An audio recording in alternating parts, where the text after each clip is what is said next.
నమస్కారం NSR news కి స్వాగతం. ముందుగా హెడ్లైన్స్ చూద్దాం. వరంగల్ వేదికగా 2028 ఎన్నికల శంఖారావం పూరించిన బీజేపీ. 2028లో అధికారమే లక్ష్యం. వరంగల్లో నితిన్ నవీన్ ప్రకటన.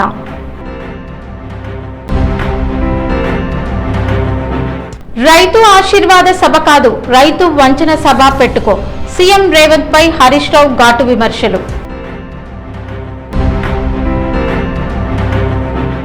శాకాహార జీవన శైలిపై చైతన్యం. జూలై 3న వరంగల్లో భారీ ర్యాలీ.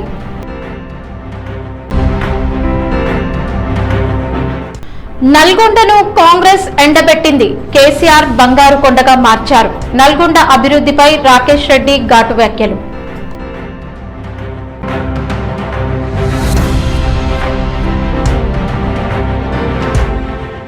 తెలంగాణలో 2028 అసెంబ్లీ ఎన్నికల లక్ష్యంగా భారతీయ జనతా పార్టీ రాజకీయ వ్యూహాలకు పదును పెడుతోంది. వరంగల్ వేదికగా నిర్వహించిన పార్టీ కార్యక్రమంలో బీజేపీ జాతీయ అధ్యక్షుడు నితిన్ నవీన్ 2028 ఎన్నికల్లో అధికారమే లక్ష్యమని ప్రకటించారు. తెలంగాణలో బీజేపీ ప్రభుత్వాన్ని ఏర్పాటు చేసి కేంద్రం రాష్ట్రంలో డబుల్ ఇంజన్ సర్కార్ను తీసుకువస్తామని ఆయన స్పష్టం చేశారు. ఈ సందర్భంగా కాంగ్రెస్ ప్రభుత్వంపై నితిన్ నవీన్ తీవ్ర విమర్శలు చేశారు. ముఖ్యమంత్రి రేవంత్ రెడ్డి నేతృత్వంలోని తెలంగాణ ప్రభుత్వం ఢిల్లీ కాంగ్రెస్ నాయకత్వానికి ఏటీఎంగా మారిందని ఆరోపించారు. రాష్ట్ర ప్రజల అభివృద్ధి కంటే కాంగ్రెస్ అధిష్టానం ప్రయోజనాలకే ప్రభుత్వం పనిచేస్తోందని విమర్శించారు. అలాగే కాంగ్రెస్ అగ్రనేత రాహుల్ గాంధీపై కూడా నితిన్ నవీన్ వ్యాఖ్యలు చేశారు. రాహుల్ గాంధీని పార్ట్ టైం పొలిటీషియన్ గా అభివర్ణిస్తూ దేశ రాజకీయాలపై పూర్తి దృష్టి సారించకుండా సందర్భానుసారంగా మాత్రమే స్పందిస్తున్నారని విమర్శించారు. తెలంగాణలో బీజేపీని ప్రత్యామ్నాయ రాజకీయ శక్తిగా తీర్చిదిద్దేందుకు పార్టీ శ్రేణులు క్షేత్రస్థాయిలో పనిచేయాలని ఆయన పిలుపునిచ్చారు. కేంద్ర ప్రభుత్వం అమలు చేస్తున్న అభివృద్ధి సంక్షేమ కార్యక్రమాలను ప్రజల్లోకి తీసుకెళ్లాలని సూచించారు. రానున్న స్థానిక సంస్థలు అసెంబ్లీ ఎన్నికల్లో బీజేపీ విజయమే లక్ష్యంగా కార్యకర్తలు సమిష్టిగా పనిచేయాలని ఆయన కోరారు. भारतीय जनता पार्टी का रिश्ता संघर्षों का रहा है, ऐसा रिश्ता जो यहाँ की जनता के विश्वास के साथ है और मैं मानता हूँ जो सम्मान तेलंगाना की जनता ने 1984 में भारतीय जनता पार्टी को पहला सांसद यहां से दिया है, इसके लिए मैं तेलंगाना की जनता को हमेशा नमन करता हूं। मित्रों, लोग कहते हैं कि भारतीय जनता पार्टी तेलंगाना के लिए नई पार्टी है। मैं उन लोगों को बताना चाहता हूं, भाजपा का स्थापना 1980 में हुआ और अपने पहले ही चुनाव में तेलंगाना में पूरे देश में भारतीय जनता पार्टी को 2 सीटें मिले थी, उसमें से 1 सीट तेलंगाना की जनता ने भाजपा को दिया था। मित्रों, मैं चाहता हूं कि तेलंगाना की जनता और आप कार्यकर्ताओं के संघर्ष और परिश्रम के बल पर हम तेलंगाना में भी डबल इंजन की सरकार 2028 में लाने का संकल्प लेंगे। मित्रों, आइए हम तेलंगाना को एक ऐसी सरकार देंगे जो राष्ट्रवाद के विचारों से खड़ा होगा और जिसकी जड़ें हमारी भारतीय संस्कृति और जो हमारी विचार रही है उस विचार और संस्कृति से हम तेलंगाना के विकास को नया आयाम देंगे। मित्रों, బీఆర్ఎస్ సీనియర్ నేత హరీష్ రావు రాష్ట్ర ముఖ్యమంత్రి రేవంత్ రెడ్డిపై మరోసారి ఘాటు విమర్శలు చేశారు. రైతు ఆశీర్వాద సభ నిర్వహించడానికి బదులుగా రైతులను వంచించి మోసం చేసినందుకు రైతు వంచన సభ నిర్వహించాలని సీఎంకి సవాల్ విసిరారు. రాష్ట్ర ప్రభుత్వం ఎన్నికల సమయంలో రైతులకు ఇచ్చిన హామీలను అమలు చేయడంలో విఫలమైందని హరీష్ రావు ఆరోపించారు. రైతు రుణమాఫీ, రైతు భరోసా, పంటలకు మద్దతు ధర, సాగునీటి సమస్యలు తదితర అంశాల్లో ప్రభుత్వం రైతులను నిరాశపరిచిందని విమర్శించారు. ప్రభుత్వం ప్రచార కార్యక్రమాలపై దృష్టి పెట్టడం కంటే రైతులు ఎదుర్కొంటున్న సమస్యలను పరిష్కరించడంపైనే దృష్టి సారించాలని హరీష్ రావు సూచించారు. రైతులకు ఇచ్చిన ప్రతి హామీని నెరవేర్చిన తర్వాతే ఆశీర్వాద సభలు నిర్వహించే నైతిక హక్కు ప్రభుత్వానికి ఉంటుందని ఆయన వ్యాఖ్యానించారు. రేవంత్ రెడ్డి గారు ఇలా హైదరాబాద్ లో మీటింగ్ పెట్టిండు. రైతుల ఆశీర్వాద సభనట. నా దృష్టిలో రేవంత్ రెడ్డి గారు రైతుల ఆశీర్వాద సభ కాదు నువ్వు పెట్టుకోవాల్సింది, రైతు వంచన సభ అని పెట్టుకో. రైతుల్ని అడుగడుగున వంచినవు, రైతుల్ని అడుగడుగున మోసం చేసిండు కదా రేవంత్ రెడ్డి. మొన్న యాసంగి రైతు బంధు పడ్డదా? మా దగ్గరికే సిద్దిపేటకి వచ్చిండు. మా దగ్గరకు వచ్చి ఏం చెప్పిండు, ఇవో ఇవాళ ఎకరానికి రైతు బంధు వేస్తున్నా, 45 రోజుల్లో మొత్తం 9,000 కోట్ల రూపాయల రైతు బంధు వేస్తా అన్నాడు. పడ్డాయా మరి? 45 100 రోజులకు వచ్చింది. 100 రోజులకు వచ్చింది. ఆ రైతు బంధు వేయలే గాని మళ్ళీ ఇప్పుడు వానకాలం రైతు బంధు ఇవాళ ఒక 2 ఎకరాలకు వేస్తారట. యాసంగి 2 ఎకరాలు వేసిండు, మిగతాది ఎగ్గొట్టిండు. మళ్ళీ ఇప్పుడు వానకాలం 2 ఎకరాలు వేస్తా అని ఇవాళ రైతు ఆశీర్వాద సభ అని పెట్టిండు. అసలు రైతులకు ఇచ్చిన ఒక్క హామీ అన్న అమలైందా? ఆరోగ్యవంతమైన సమాజ నిర్మాణం, అహింసా సిద్ధాంతం, సర్వజీవుల పట్ల కరుణాభావాన్ని ప్రోత్సహించే లక్ష్యంతో జాతీయ శాకాహార ఉద్యమం ఆధ్వర్యంలో జూలై 3న వరంగల్లో భారీ శాకాహార ర్యాలీ నిర్వహించనున్నారు. ఉదయం 10 గంటలకు పబ్లిక్ గార్డెన్ సర్కిల్ నుంచి ప్రారంభమయ్యే ఈ ర్యాలీలో స్థానిక ఆధ్యాత్మిక సంస్థలు, ఆరోగ్య చైతన్య సంస్థలు, సామాజిక సేవా సంస్థలు, శాకాహార జీవన శైలిని ప్రోత్సహించే సంఘాలు పాల్గొననున్నాయి. శాకాహారం వల్ల కలిగే ఆరోగ్య ప్రయోజనాలు, పర్యావరణ పరిరక్షణలో దాని పాత్ర, జంతు హింస నివారణ వంటి అంశాలపై ప్రజలకు అవగాహన కల్పించనున్నారు. ఈ కార్యక్రమానికి పలువురు ప్రముఖులు ముఖ్య అతిథులుగా హాజరై ర్యాలీని ప్రారంభించనున్నారు. వారి సందేశాల ద్వారా ఆరోగ్యకరమైన ఆహారపు అలవాట్లు, కరుణామయ జీవన విధానం, అహింసా విలువలను ప్రజల్లో మరింత బలోపేతం చేయాలని నిర్వాహకులు భావిస్తున్నారు. ర్యాలీలో యువత, విద్యార్థులు, మహిళలు, స్వచ్ఛంద సంస్థల ప్రతినిధులు, సామాజిక కార్యకర్తలు, వైద్య నిపుణులు, శాకాహార మద్దతుదారులు పెద్ద సంఖ్యలో పాల్గొనే అవకాశం ఉందని తెలిపారు. ఈ కార్యక్రమం అనంతరం శాకాహారం ప్రాముఖ్యతపై అవగాహన సందేశాలు, కరపత్రాల పంపిణీ కూడా చేపట్టనున్నట్లు నిర్వాహకులు వెల్లడించారు. ఈ సందర్భంగా వరంగల్ నగర ప్రజలు పెద్ద సంఖ్యలో పాల్గొని ఆరోగ్యవంతమైన అహింసా సమాజ నిర్మాణానికి తమ వంతు సహకారం అందించాలని జాతీయ శాకాహార ఉద్యమం నిర్వాహకులు విజ్ఞప్తి చేశారు. మేము శాకాహార ర్యాలీ 3 జూలై ఫ్రైడే రోజు పబ్లిక్ గార్డెన్ నుండి ఐశ్వర్య గార్డెన్ సుబేదారి వరకు అందరి ఆర్గనైజేషన్లతో కలిపి మేము ర్యాలీ తీస్తున్నాం. మనం జన్మతో అందరం పుట్టుకతో దేవుళ్ళమే. ప్రతి జీవిలో, ప్రతి పదార్థంలో దేవుడు ఉన్నాడు. నువ్వు ఒక జీవిని హింస చేస్తున్నావంటే ఒక దేవుణ్ణి హింస చేసినట్టే. ప్రతి పదార్థంలో దేవుడు ఉన్నాడని ప్రహ్లాదుడు చూపించాడు. ఎందరో మన పూర్వ ఋషులందరూ చూపించారు. సో ప్రతి కర్మకు ఫలితం అనుభవించాల్సి వస్తుంది. ఇప్పుడు వచ్చే క్రూరత్వము, మనిషిలో క్రూరత్వం ఎందుకు పెరుగుతుందంటే హింస పెరగటం వల్లనే ప్రతి మనిషిలో క్రూరత్వం పెరుగుతుంది. ప్రతి జీవులు అమాయక జీవులు నిన్ను ఏమంటున్నాయి?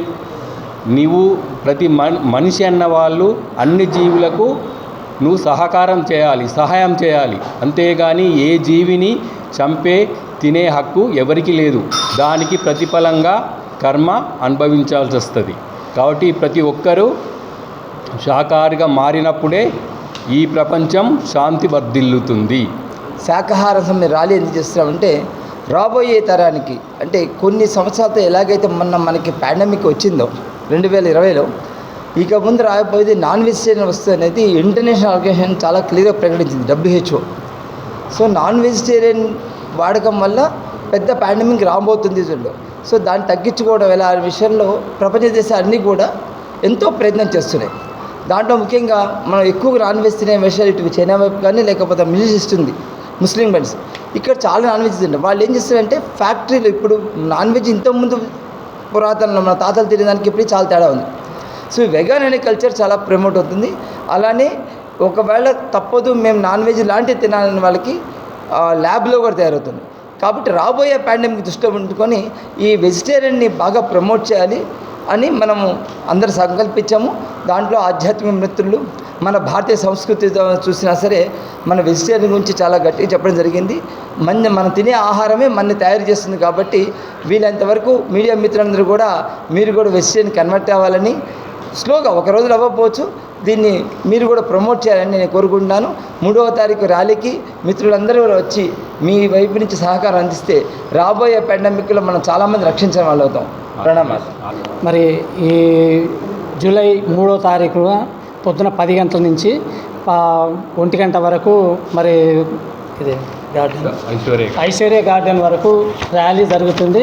మరి అందరూ శాకాహార ర్యాలీలో పాల్గొనాలని అందరికీ విజ్ఞప్తి.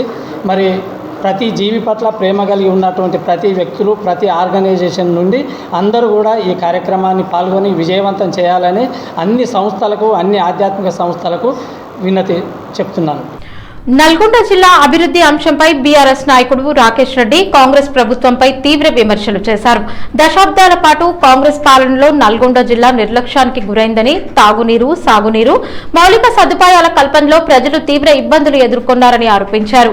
బీఆర్ఎస్ అధినేత కె చంద్రశేఖరరావు ముఖ్యమంత్రిగా బాధ్యతలు చేపట్టిన తర్వాతే నల్గొండ రూపురేఖలు మారాయని రాకేష్ రెడ్డి పేర్కొన్నారు. మిషన్ భగీరథ ద్వారా ప్రతి ఇంటికి తాగునీరు, భారీ సాగునీటి ప్రాజెక్టులు, రహదారులు, విద్యుత్, సంక్షేమ పథకాల అమలుతో జిల్లా సమగ్ర అభివృద్ధి సాధించిందని అన్నారు. దశాబ్దాల పాటు కాంగ్రెస్ నల్గొండను ఎండబెడితే కేసీఆర్ అదే నల్గొండను బంగారు కొండగా తీర్చిదిద్దారని వ్యాఖ్యానించారు.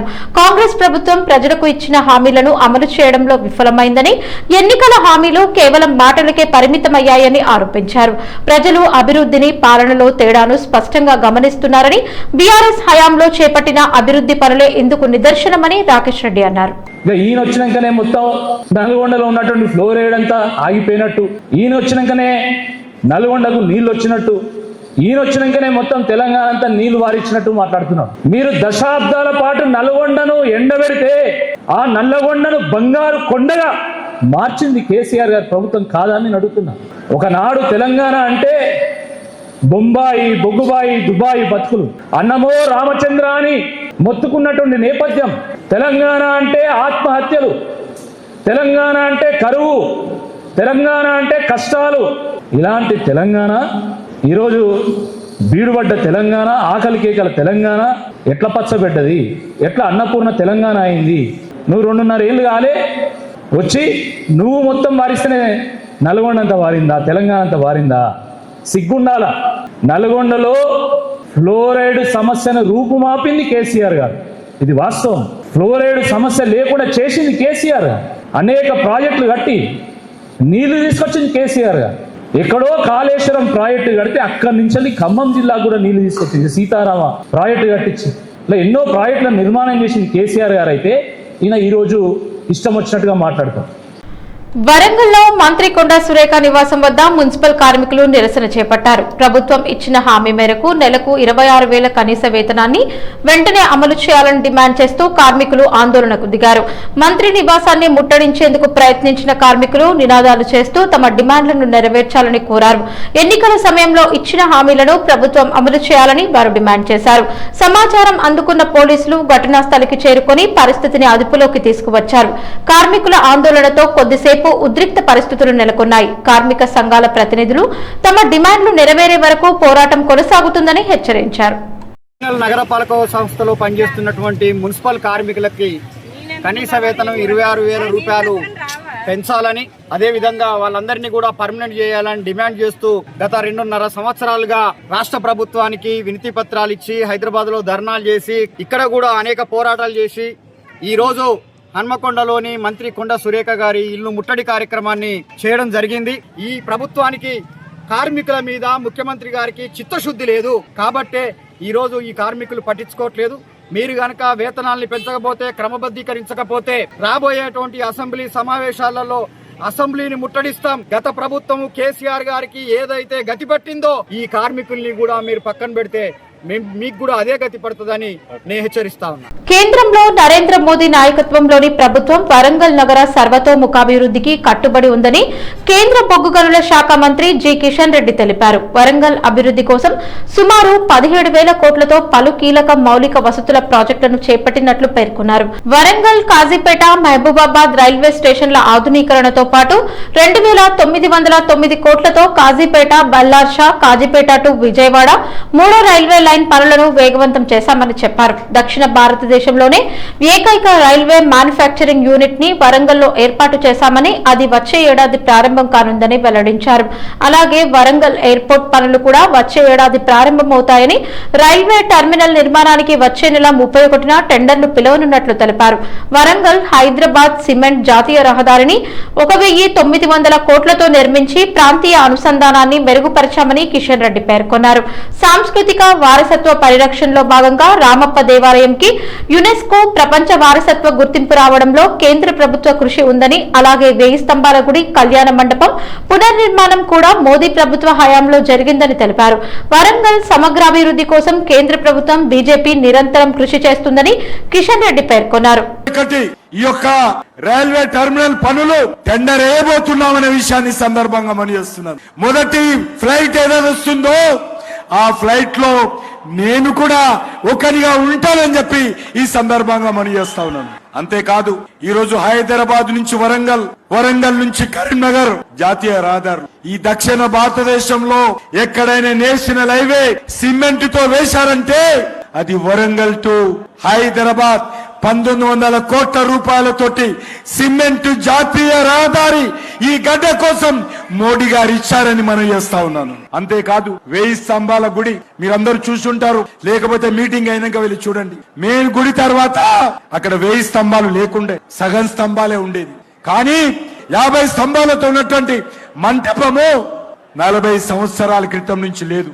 నరేంద్ర మోడీ గారు ఏ రకంగానైతే కాకతీయులు కట్టారో, ఏ రకమైనటువంటి కట్టడం ఉండిందో అదే రకమైనటువంటి శిల్పాలతో చెన్నై నుంచి ఆంధ్ర నుంచి రాయిని తీసుకొచ్చి శిల్పులతో చెక్కించి ఈ రోజు అక్కడ 1000 స్తంభాల గుడిలో అద్భుతమైనటువంటి కాకతీయులు కట్టినటువంటి మంటపాన్ని పునర్నిర్మాణం చేసినటువంటి ఘనత భారతీయ జనతా పార్టీకి నరేంద్ర మోడీ గారికి దక్కుతుందనే విషయాన్ని మనం చేస్తాం.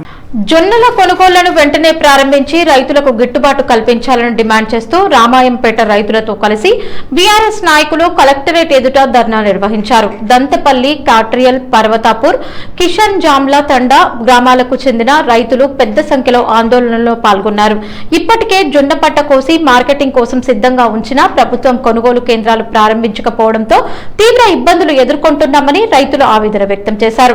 ఈ సందర్భంగా మాజీ డిప్యూటీ స్పీకర్ పద్మా దేవేందర్ రెడ్డి మాట్లాడుతూ ప్రభుత్వం వెంటనే జొన్నల కొనుగోలు కేంద్రాలను ప్రారంభించి రైతుల నుంచి పంటను కొనుగోలు చేయాలని డిమాండ్ చేశారు. కొనుగోళ్లలో జాప్యం కారణంగా రైతులు ఆర్థికంగా నష్టపోతున్నారని ఆమె ఆరోపించారు. రైతులకు గిట్టుబాటు ధర కల్పించి పంటను ఆలస్యం చేయకుండా కొనుగోలు చేయాలని నిరసనకారులు ప్రభుత్వాన్ని కోరారు. రైతుల సమస్యలు పరిష్కరించకపోతే ఆందోళన మరింత ఉధృతం చేస్తామని హెచ్చరించారు. జయశంకర్ భూపాల్పల్లి జిల్లా ఎస్పీ సిరిశెట్టి సంకీర్త్ ఐపీఎస్ వార్షిక తనిఖీల్లో భాగంగా కాటారం పోలీస్ స్టేషన్ మరియు సబ్ డివిజన్ పోలీస్ ఆఫీస్ కార్యాలయాన్ని సందర్శించి సమగ్ర తనిఖీ నిర్వహించారు. జిల్లాలో పోలీస్ వ్యవస్థ పనితీరు, ప్రజలకు అందుతున్న సేవలపై ప్రత్యక్ష అవగాహన పొందడమే ఈ తనిఖీల ప్రధాన ఉద్దేశమని తెలిపారు. ఈ సందర్భంగా వన మహోత్సవం కార్యక్రమంలో భాగంగా పోలీస్ స్టేషన్ ప్రాంగణంలో మొక్కలు నాటి పర్యావరణ పరిరక్షణలో ప్రతి ఒక్కరూ భాగస్వాములు కావాలని పిలుపునిచ్చారు. అనంతరం స్టేషన్ పరిశుభ్రత, పరిసరాల నిర్వహణ, రికార్డుల నిర్వహణ విధానం, సిబ్బంది విధి నిర్వహణను పరిశీలించారు. స్టేషన్లో నమోదైన కేసుల దర్యాప్తు పురోగతి, పెండింగ్ కేసుల పరిష్కారంపై సమీక్ష నిర్వహించారు. పోలీస్ స్టేషన్ కి వచ్చే ప్రజలకు స్నేహపూర్వక వాతావరణం కల్పిస్తూ వారి సమస్యలను వేగవంతంగా, పారదర్శకంగా పరిష్కరించే విధంగా సేవలు అందించాలని సిబ్బందికి ఆదేశించారు. ప్రజల్లో పోలీస్ శాఖపై విశ్వాసం పెంపొందించడం ప్రధాన లక్ష్యమని ఎస్పీ పేర్కొన్నారు. భారత ఎన్నికల సంఘం నిర్దేశించిన షెడ్యూల్ ప్రకారం ఓటరు జాబితా ప్రత్యేక సమగ్ర సవరణ ప్రక్రియను పారదర్శకంగా, సమర్థవంతంగా నిర్వహించాలని రాష్ట్ర ప్రధాన ఎన్నికల అధికారి సుదర్శన్ రెడ్డి అధికారులను ఆదేశించారు. సోమవారం హైదరాబాద్ నుంచి వీడియో కాన్ఫరెన్స్ ద్వారా జిల్లా ఎన్నికల అధికారులు, కలెక్టర్లతో ఆయన సమీక్ష నిర్వహించారు. ఈ సమావేశంలో హన్మకొండ జిల్లా కలెక్టర్ చాహబ్ బాజ్పేయి పాల్గొని జిల్లా పురోగతిని వివరించారు. పర్కాల నియోజకవర్గంలో 69%, వరంగల్ పశ్చిమ నియోజకవర్గం 47% ఎన్యూమరేషన్ ఫారాలు పంపిణీ పూర్తయ్యాయని, మరో 2 రోజుల్లో 100% పంపిణీ పూర్తి చేస్తామని తెలిపారు. బిఎల్ఓలు ఇంటింటికి వెళ్లి ఓటర్ల వివరాలను ధృవీకరిస్తున్నారని, ఫారాల డిజిటలైజేషన్ తో పాటు అవగాహన కార్యక్రమాలను కూడా వేగవంతంగా చేపడుతున్నామని కలెక్టర్ వెల్లడించారు. ఇప్పటి వరకు ఎలాంటి ఫిర్యాదులు అందలేదని తెలిపారు. జయశంకర్ భూపాల్పల్లి జిల్లా ప్రభుత్వ ప్రధాన ఆసుపత్రిలో ఏర్పాటు చేసిన అత్యాధునిక ఎంఆర్ఐ యంత్రాన్ని రాష్ట్ర ముఖ్యమంత్రి రేవంత్ రెడ్డి హైదరాబాద్ నుంచి వర్చువల్ విధానంలో ప్రారంభించారు. ఈ కార్యక్రమంలో రాష్ట్ర ప్రభుత్వ ప్రధాన కార్యదర్శి, భూపాల్పల్లి ఎమ్మెల్యే గండ్ర సత్యనారాయణరావు, జిల్లా కలెక్టర్ రాహుల్ శర్మతో పాటు పలువురు అధికారులు పాల్గొన్నారు. ఎంఆర్ఐ సేవలు అందుబాటులోకి రావడంతో ఇప్పటి వరకు స్కానింగ్ కోసం వరంగల్, కరీంనగర్ వంటి నగరాలకు వెళ్లాల్సిన జిల్లా ప్రజలకు ఊరట లభించనుంది. ఇకపై పేద, మధ్య మధ్యతరగతి రోగులు స్థానికంగానే ఆధునిక ఎంఆర్ఐ పరీక్షలు చేయించుకునే అవకాశం కలగనుంది. ఈ సందర్భంగా ఎమ్మెల్యే గండ్ర సత్యనారాయణరావు మాట్లాడుతూ గత ప్రభుత్వ హయాంలో జిల్లా ఆసుపత్రికి ఎంఆర్ఐ సదుపాయం కల్పించలేదని విమర్శించారు. ప్రజాప్రభుత్వం ఏర్పడిన తర్వాత సీఎం రేవంత్ రెడ్డి చొరవతో జిల్లాకు ఈ సౌకర్యం అందుబాటులోకి వచ్చిందని పేర్కొన్నారు.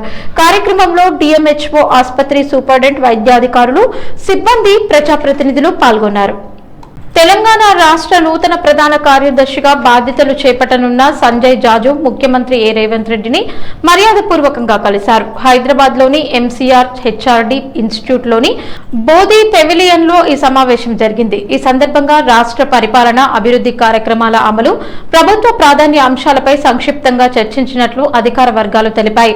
నూతన బాధ్యతల నేపథ్యంలో ముఖ్యమంత్రి సంజయ్ జాజుకు శుభాకాంక్షలు తెలియజేసి ప్రజలకు పారదర్శకమైన, సమర్థవంతమైన పరిపాలన అందించేలా కృషి చేయాలని ఆకాంక్షించినట్లు సమాచారం.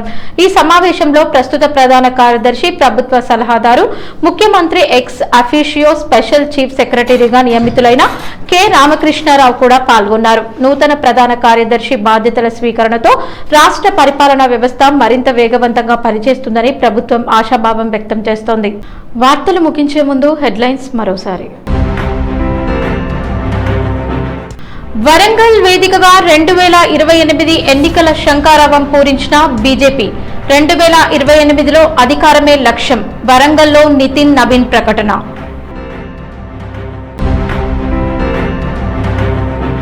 రైతు ఆశీర్వాద సభ కాదు, రైతు వంచన సభ పెట్టుకో. సీఎం రేవంత్ పై హరీష్ రావు ఘాటు విమర్శలు. శాకాహార జీవన శైలిపై చైతన్యం. జూలై 3న వరంగల్లో భారీ ర్యాలీ.